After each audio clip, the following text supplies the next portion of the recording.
Translation and purport by His Divine Grace, A.C. Bhaktivedanta Swami Srila Prabhupada. Srila Prabhupada ki Jai. O great sage, kindly narrate how the Supreme Personality of Godhead, who is the independent, desireless Lord of the three worlds, and the controller of all energies, accepts incarnations, and creates the cosmic manifestation with perfectly arranged regulative principles for its maintenance. Purport. Lord Krishna is the original personality of Godhead, from whom the three creative incarnations, namely the Purusha avatars, Karanara Vishnu, Garbhodakashayi Vishnu, and Shirodakashayi Vishnu, expand. The whole material creation is conducted by the three Purushas in successive stages under the external energy of the Lord, and thus material nature is controlled by him. Thinking material nature to be independent is like seeing milk from the nipple-like bags on the neck of a goat. The Lord is independent and desireless. He does not create the material world for his own satisfaction, as we create our household affairs to fulfill our material desires. Actually, the material world is created for the illusory enjoyment of the conditioned souls, who have been against the transcendental service of the Lord since time immemorial. But the material universes are full in themselves. There is no scarcity for maintenance in the material world. Because of their poor fund of knowledge, the materialists are disturbed when there is an apparent increase in population on the earth. Whenever there is a living being on the earth, however, his subsistence is immediately arranged by the Lord. The other species of living entities, who far outnumber human society, are never disturbed for maintenance. They are never seen dying of starvation. It is only human society that is disturbed about the food situation and, due to cover up the real fact of administrative mismanagement, takes shelter in the plea that the population is excessively increasing. If there is any scarcity in the world, it is a scarcity of God consciousness. Otherwise, by the grace of the Lord, there is no scarcity of anything. Jai Sri Prabhupada ki. Om Jnanatamrandasya Garanjanasya Rakaya Chakshurunmritam Dena Tasmai Shri Guruve Namah. Shri Chaitanya Manobhishtam Stapitam Dena Bhutale Swayam Rupa Gadamayam Tadanti Swapadantika. Vandeham Shri Guru Shri Yuta Padakamalam Shri Gurun Vaishnavamscha. Shri Rupa Sagratam Sahagana Raghunatam Vitam Tam Sajiva Sadvaitam Savadutam Purjina Saitam Krishna Chaitanya Deva Shri Radha Krishna Paran Sahagana Lalita Shri Vishakam Vitamscha. He Krishna Karuna Sindhu Dino Bando Jagatpate Gopesha Gopika Kanta Radha Kanta Namostate Tapta Kanchana Gaurangi Radhe Vrindavaneshwari Vrishabhanu Sutadevi Pranamami Hari. Anshakalpa Tarubhyascha Kripa Sindhu Benevacha Patitanam Bhavanebhyo Vaishnavebhyo Namo Namah. Jai Shri Krishna Chaitanya Prabhu Nityananda Shri Advaita Gadadhara Shivasari Gaur Bhakta Vrinda.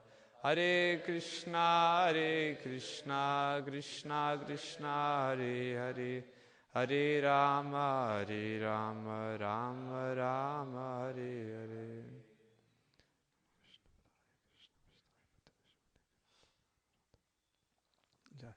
Hare Krishna, dear devotees.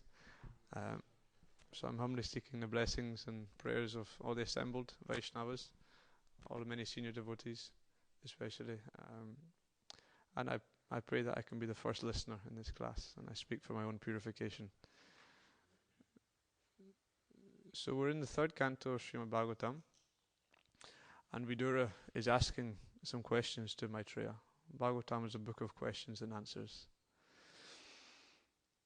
And it's very interesting, the question which Vidura is asking of Maitreya, particularly when you appreciate the context in which he's asking this question. Vidura here, he's asking the Supreme Personality of Godhead about how he's creating and controlling the material world through his Purusha avatars, and how the material world is perfectly arranged. It's a very, very nice question, but if we look at the context, a little bit surprising he's asking questions like this. Because we see Vidura, of course, he left Hastinapur and was travelling through all the various holy places, and he'd come to learn that, yes, the Battle of Kurukshetra had taken place. He'd come to learn that all of Krishna's, the Yadu dynasty, etc., had,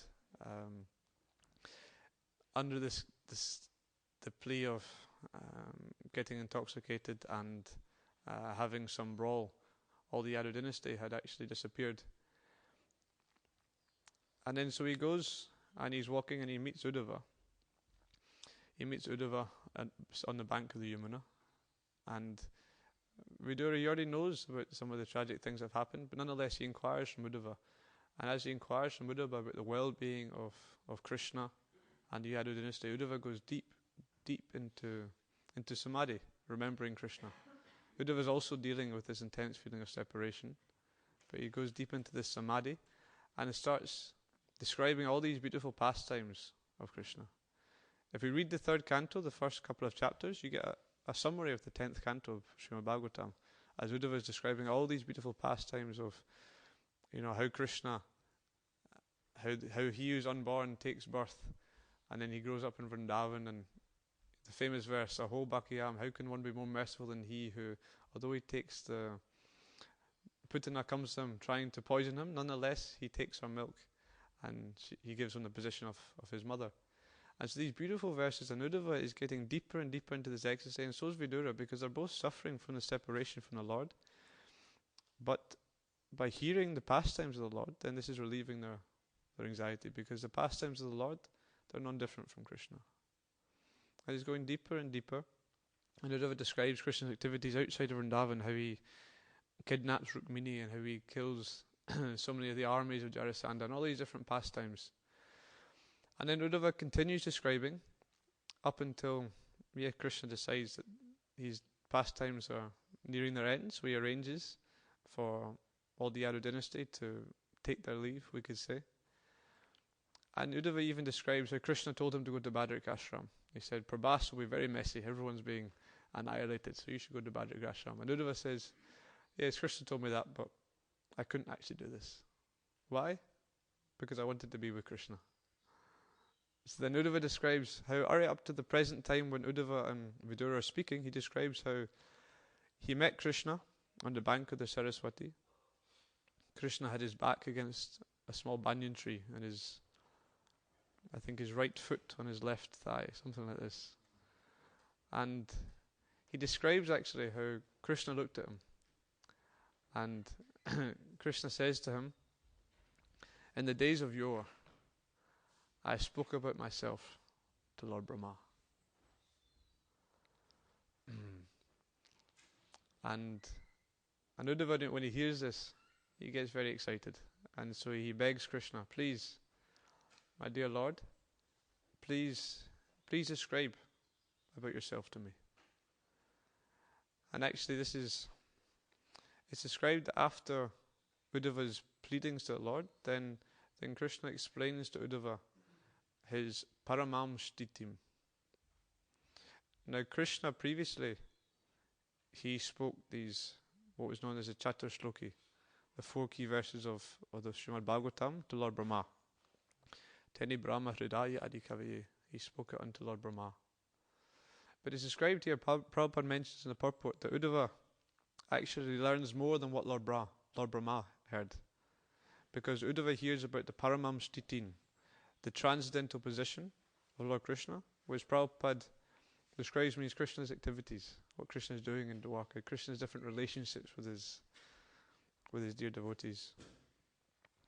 And so Uddhava is describing all this to Vidura. He says, Krishna told me this. And Vidura is becoming more and more eager. He's already burning the separation. He's hearing about Krishna, becoming deeper and deeper absorbed. And then Uddhava is reaching the climax of what Krishna got to tell him. And Uddhava says, But now Krishna has left, and Krishna instructed me to go to Badrik Ashram. So goodbye. You can imagine Vidura, he's just distraught. He almost got to hear about Krishna, but then Uddhava, he's got to go. And of course there's different reasons why Uddhava went to Badrik Ashram. And Uddhava didn't instruct Vidura in these matters. The external, or one of the reasons is mentioned, is that because Uddhava was seen as junior in terms of age to Vidura, therefore it's not proper etiquette. Vidura is in the generation of Uddhava's father, because Vidura is an uncle of the Pandavas, etc. The Pandavas are cousins of Krishna. So Uddhava is older. But also, we have to understand that Krishna wanted Uddhava to go to Badrik Ashram. So Uddhava had the option of teaching Vidura about Krishna. Now that sounds a fairly transcendental service, to be able to speak about Krishna to another pure devotee. Seems like the perfection of life. But nonetheless, it was not what Uddhava was instructed to do. It wasn't Uddhava's duty. So in this sense, we can see in our own life, Bhagavad Gita mentions that it's better to perform one's own duty, even if imperfectly, than to perform another's duty. And therefore we have to become properly aligned with the desire of the spiritual master. Because the spiritual master is one who has a greater vision of us than which we could come up with on our own. The spiritual master is one who can actually see what it is that we can properly do, and by serving his desire, we come aligned with his desire, then our meanings, our activities actually have significance. Prabhupada writes in one purport in the 4th canto that one would rather give up their life than fail to execute the mission of their spiritual master. That actually the perfection of life is to imbibe that mood and the mission of the spiritual master so deeply into the heart. And so we see Uddhava, he had the option of engaging in a very Krishna conscious activity, but nonetheless it's not what was instructed. So similarly in our own life we have to think, okay, we can do different Krishna conscious things. There's so many different activities we could do under the heading of devotional service. But nonetheless, there's a difference between being in devotional service, doing the activities, or actually fully imbibing the mood of the spiritual master and the acharyas, and particularly the desire they have for us, and therefore trying to serve in that capacity. So then as Uddhava is saying goodbye to Vidura, then Vidura is begging, please, I need to know about this. I need to know about Krishna. I need to know about this Paramam Stitim. And so Uddhava says, well, it's okay. Because actually when Krishna was speaking to me, someone else was there. Maitreya. Of course, Maitreya, he's senior, so it's suitable for you to take instructions and hear about Krishna from him. And when Vidura hears this, he becomes overwhelmed. Because he realizes that Krishna's had a plan for him. He realizes that Krishna, even when Krishna was just about to leave his manifest pastimes on this earth, Krishna was thinking of him. Because Krishna was thinking, okay, I want Uddhava to go here, and Maitreya is here, so Maitreya will hear, and Maitreya will speak to Vidura. And so when Vidura realizes that Krishna was thinking of him right at the moment when Krishna was about to leave, he becomes overwhelmed. Because Krishna consciousness is so immensely personal.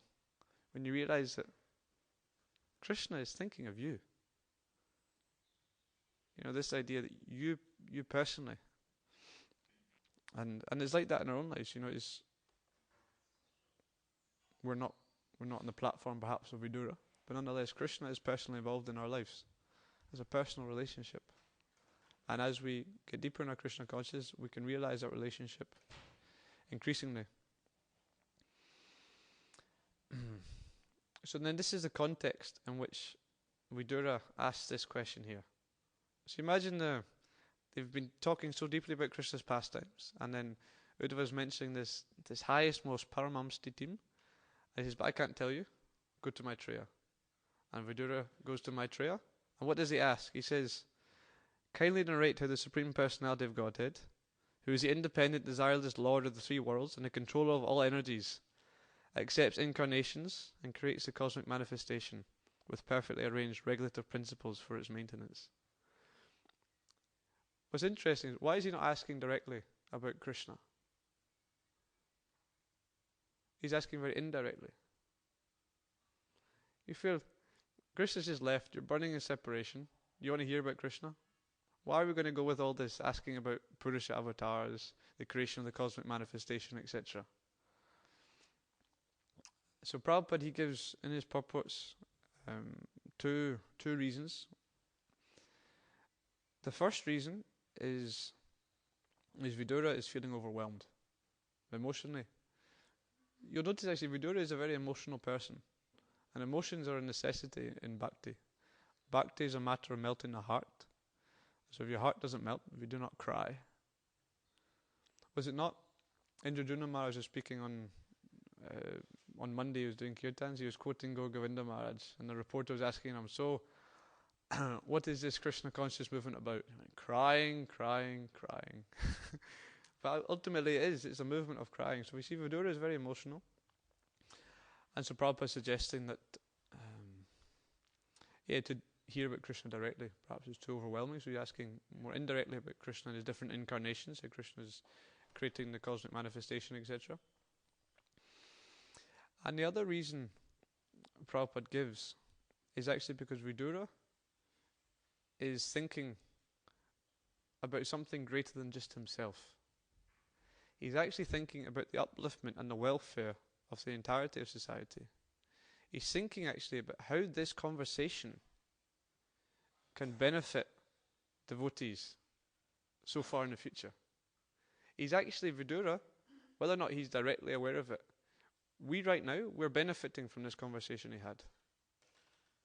So Vidura, in his activities, even though he's burning in separation, he's actually still seeing how he can serve. Because he's requiring this conversation to be spoken so that we can actually understand Krishna. Because Prabhupada writes, it's in the second canto, one purport, that for the pure devotee, there's no difference between Krishna's pastimes, whether Krishna is enjoying with the residents of Vrindavan, or Krishna is accepting different incarnations for the creation of the material cosmic manifestation. There's no difference for the pure devotee. But for those devotees who are materially contaminated, if we have some material conditioning, then these pastimes of how Krishna creates the cosmic manifestation, etc., they're very beneficial for us. They free us from this material contamination. We're not able to properly relish, the pastimes of Krishna and Vrindavan while we still have so many material contaminations, etc. Therefore, we should read Bhagavatam in order and get deep in Bhagavatam in order. Not that we should not read the pastimes of Krishna and Vrindavan, but these should not be our center of focus while we're still materially got so much material contamination. So one lesson we can learn from this is how a very supposedly simple activity, two people having a conversation, can have so much deep significance if these people themselves are deep in their spiritual life. It describes it's in the Bible, the book of Ecclesiastes, which Jayadvaita Maharaj has commented on, that there's material life is like grasping at smoke. That for most people engaged in material life, the activities we do, they're inherently meaningless. Doesn't matter how big an empire you build, how tall a skyscraper, how nice your family is, how beautiful you look. Anything you have, if it doesn't have devotional service there, it's like grasping at smoke. It's completely meaningless. In the grand scale of things, no one will remember. But then if one is actually involved in spiritual life, nehabikramanashosti pratyavaya novidyate swarpamapyasya dharmasya trayate mahatobayat, that the activities we do, they have an eternal benefit. They have traction. But this is not a binary. It's not an on or off switch. No, it's not like I'm completely material and my activities have no meaning, and now I'm spiritual and all my activities have complete meaning. No, we have different varieties of how deep we can get in our spirituality. And so we can see that great sages like Vidura and Maitreya, who are very, very deep, very connected with Krishna, then their activities have immense significance. It's like you go to ride a bike. Two people could be riding a bike, and one person on a very high gear. So they pedal very, very fast, and they don't go very far. Another person could be in the lowest gear. So although they pedal very, very slowly, that bike has incredible power. And so you can see this example also in the life of Prabhupada. You know, Prabhupada is someone who's very deep in their spiritual life. Then Prabhupada can go to Russia for, how long was he in Russia? A couple of days. Meet one person who then becomes convinced of philosophy and starts spreading Krishna consciousness in Russia. His activity is very, very significant, you see, because Prabhupada is very deep and he becomes aligned with the desire of the spiritual master. And so the same in our life. I was thinking of my own service, I often engage in distributing books. And so you'll notice you can be you can go out very, very early in the street and spend ages on the street and give out lots and lots of books. But then how much does that actually impact people's hearts? Whereas actually when you actually get deep in your spiritual life, you have a real mood of wanting to serve, then Krishna will send someone who's very eager to hear that knowledge. And so the activity has more significance.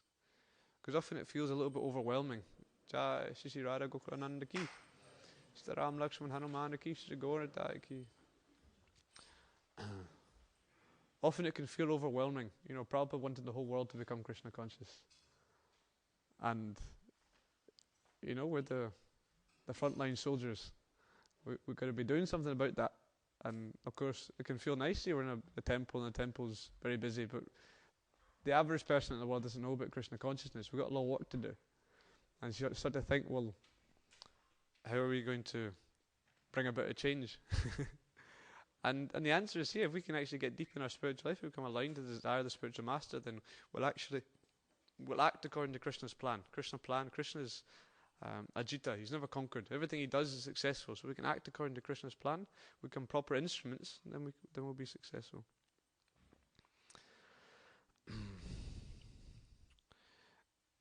So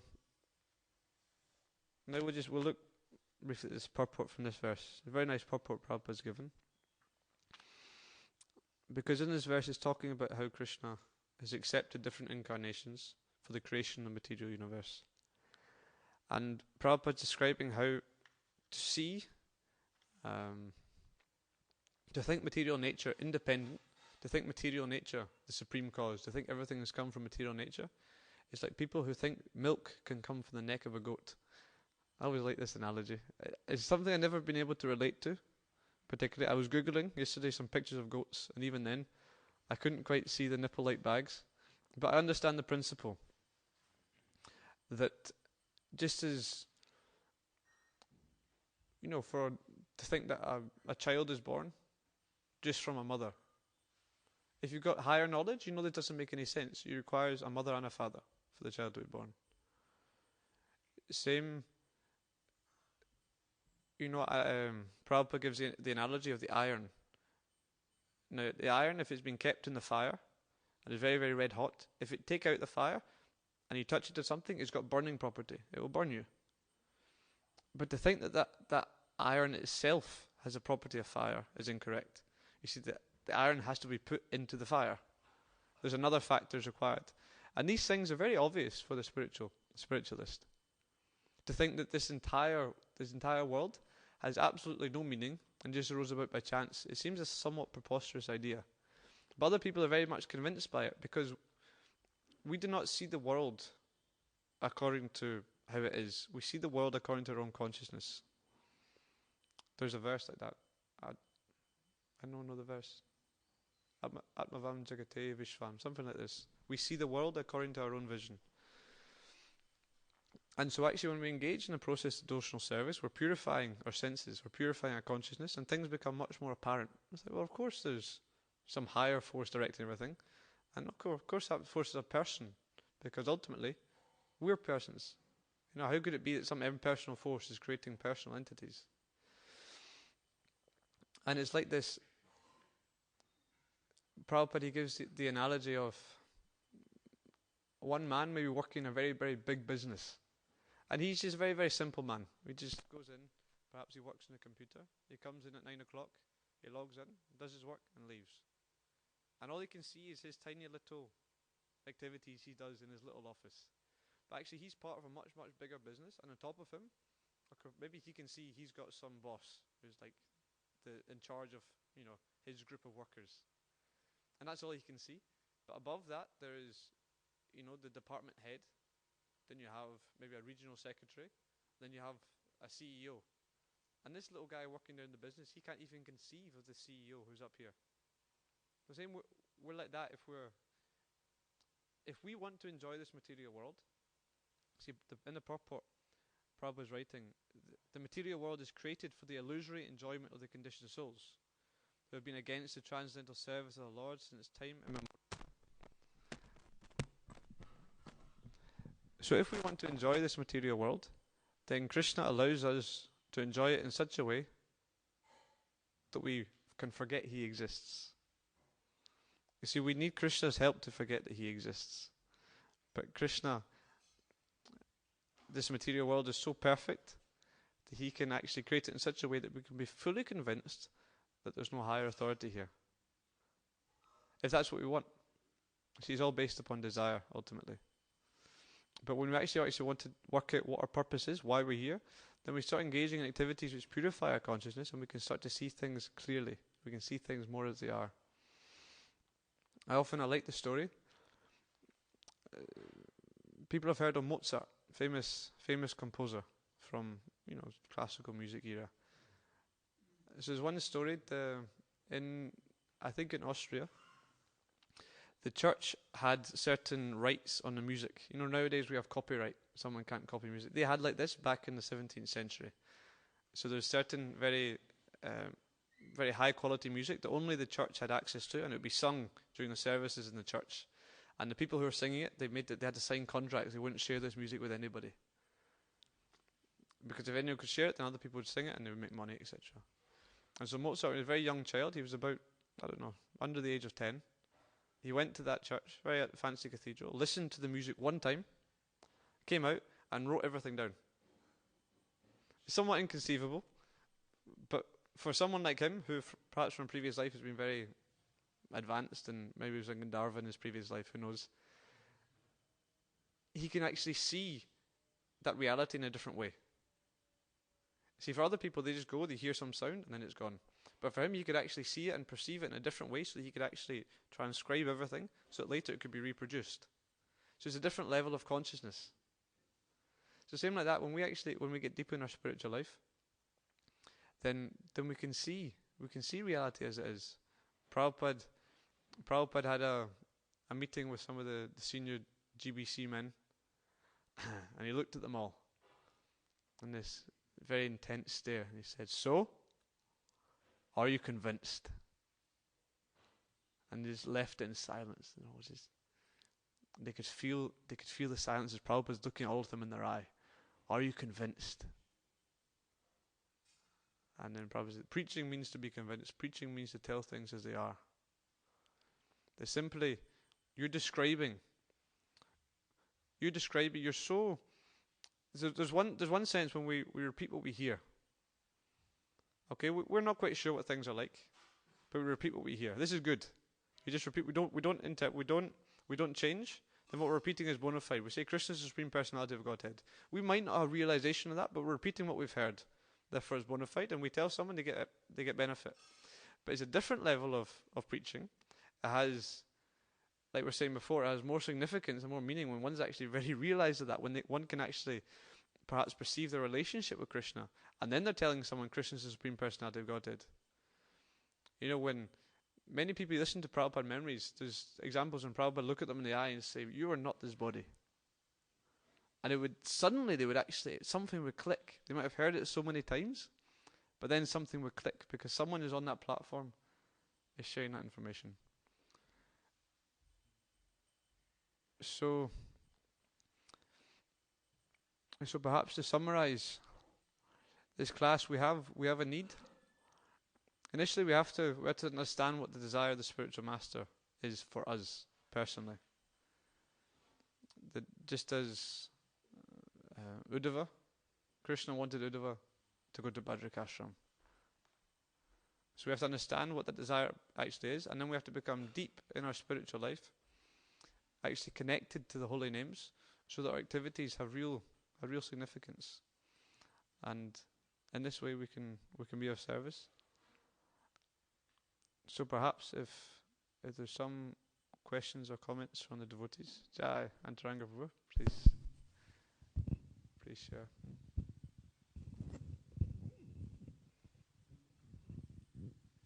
Hare Krishna PancaTattva Prabhu. I think it was a very beautiful presentation, very nice class. You mentioned very good, very nice points. My question is this culture exchange between Maitreya, Vidura and Uddhava. If we put it in comparison, Shaunaka Rishi in the first canto of Srimad Bhagavatam explains what is, if someone is senior to you, and he gave 3 levels of explanation. He said, someone is senior if he's older, someone is senior if he's initiated sooner than you, and someone is senior ultimately if he has more spiritual advancement than you. And when on that highest stage, there's no sort of we just observe the highest spiritual seniority as the topmost, and that's why Shukadev Goswami was speaking in front of Yamaraj, in front of Brahma, in front of Vedavyas, in front of Narada Muni, and so on. So how we can see what that Shaunaka Rishi said, that type of seniority, and why it was not, for instance, applied in the relationship between Vidura, Uddhava, and Maitreya Rishi. Thank you very much, Prabhu. I was also thinking about this. I couldn't find anything explicitly. My only thought was that it feels like there's an internal and an external reason. It seems it's more like an external reason, because Uddhava has already been instructing, Uddhava's already been telling Vidura about Krishna previously. And so he doesn't seem to have any particular issue with telling him about Krishna. And all Vidura is asking then is to tell him more about Krishna. He says, no, you should go to Vidura. So it seems like it's, Uddhava he's been given that instruction to go to Bhadrak Ashram. He's burning in separation from Krishna. And all he has is that one instruction. And so he's taking shelter of the instruction. And it seems it's clearly Krishna's plan that Maitreya was also there to hear this knowledge and share it. But regarding the actual seniority, I've not been able to find anything that is saying as such about that. Thank you. Yes, Prajna.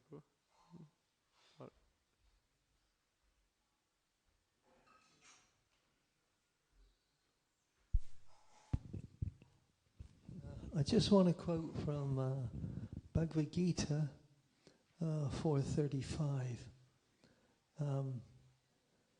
This is after an inquiry to the spiritual master, who can give him knowledge, because he's seen the truth. He says, the conclusion is, after that, having obtained real knowledge from a self-realized soul, you'll never again fall into such illusion, for whom you will see that all living beings are part of the Supreme, are part of the Supreme. Or in other words, that they are mine. And he says, mine is not a possessive thing. They're mine. That seems like a sort of a feeling. But when they are mine, because we belong together in love. The lovers, they're not concerned. They're only concerned about each other. So Krishna is like that. He's only concerned is that you will find out how he wants us more than anything, because he's incomplete without He's incomplete without us. We got to go back to him and do what he asks. Thank you, Prabhu.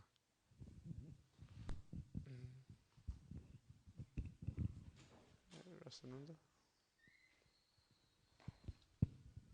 Hare Krishna, PancaTattva. Thank you so much for your class. My question is, at some point you mentioned how the analogy of the iron put in the fire, and I guess the qualities of the fire, that we shouldn't think that the iron in itself has those properties, that it has to be in contact with the fire. Could you please elaborate on that one and clarify it for me, in sense like how to make sense of it? And also, because I've heard another analogy that within the wood, fire is already there. You know, it's already latent. It just has to be manifested when it comes in contact with fire. So can you kind of... Yeah, in this context, the analogy of the iron is just as the milk from the nipple-like bags of the goat. To think milk comes from there is false. To think that heat comes from iron is false. The iron can imbibe the properties of the heat if it's been kept in the fire. But you need the fire. The iron is Prakriti, and the heat is Purusha or Krishna. Regarding the fire and the wood, this analogy is used in different contexts. You know, regarding like perceiving the soul within the body, etc.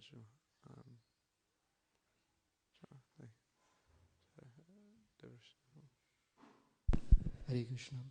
I also had the same kind of question in terms of relationship between Parikshit Maharaj and Sukadeva Goswami, and why the correlation is between the two. And then I remembered this point that Prabhupada mentioned in his purport in the first canto, that here Prabhupada saying that Sukadeva Goswami learned Bhagavatam from his father Vyasadeva, but he had no chance to recite it.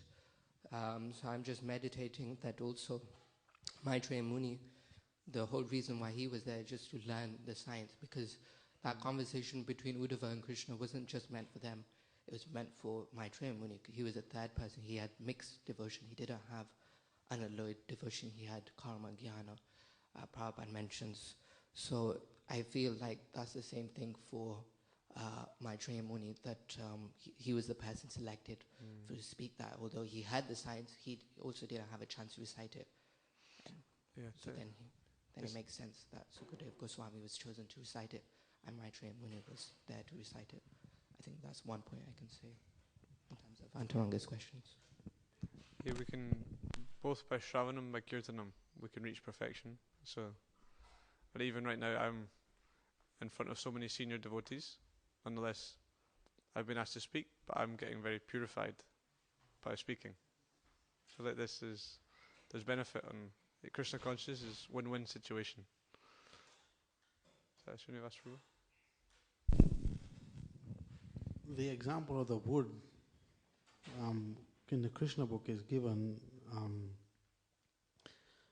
Lord Vishnu is like the fire, and from the wood the fire comes out eventually, but on its own the wood has no benefit.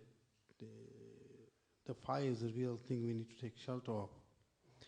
So in Lord Vishnu is like the fire. So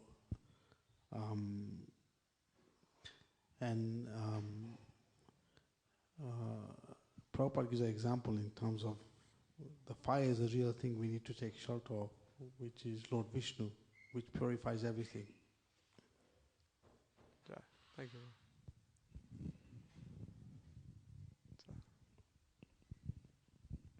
Hare Krishna, thank you for the class. You were mentioning how Krishna is thinking of us. And so just the question is, we understand that Krishna is fully absorbed in Goloka Vrindavan, he's fully absorbed there. So how is he still conscious of us? Just wondering in what way or... That's a nice question. It's described the Bhagavad Gita, Madchita Magata Prana Buddhayantas Parasparam. the thoughts of my pure devotees dwell in me. And then so we may think, that's fine, I'm not a pure devotee. But we're very fortunate because we take shelter of the parampara. We take shelter of a pure devotee. And Prabhupada says the secret to success in spiritual life is pleasing the spiritual master, receiving the well-wishings and the prayers of the spiritual master. So if we can please the spiritual master, if the spiritual master is then thinking of us beneficially, then this is the beauty of parampara. Then Krishna will also be in that way. Krishna's in the heart. He's never stressed. He's never worried. He's never anxious about the creation. But nonetheless, he's fully conscious of everything. Swarat, abhigya, swarat, abhigya. Yeah, he's fully conscious. So, achinta veda veda tattva. He's simultaneously fully absorbed in enjoying his pastimes, but he's wanting to enjoy with us as well. Maybe other devotees may want to comment on that. Yes, Srinivas Prabhu. In Lord Chaitanya's pastimes, this brahmachari who was just drinking milk, he was just into austerities. He was like Mayavadi in some ways. But so Lord Chaitanya asked him to leave, and Shiva's Thakur hid him behind the curtains because he wasn't feeling ecstasy.